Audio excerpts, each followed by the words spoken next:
ਅਨਮੋਲ ਬੱਚਨ, ਭੂਤ ਭਵਿੱਖ।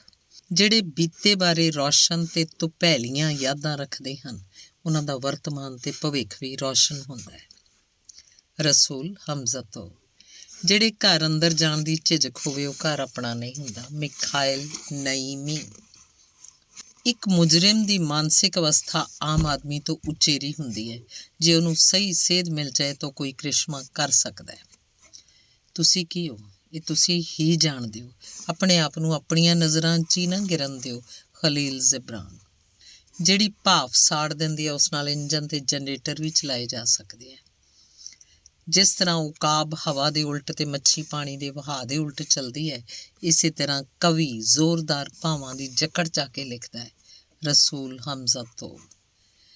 ਆਪਣੇ ਹਮਲਾ ਕਰਨ ਵਾਲੇ ਦੁਸ਼ਮਣਾਂ ਤੋਂ ਡਰਨ ਦੀ ਬਜਾਏ ਹਮੇਸ਼ਾ ਖੁਸ਼ਾਮਦ ਕਰਨ ਵਾਲੇ ਦੋਸਤਾਂ ਤੋਂ ਬਚੋ।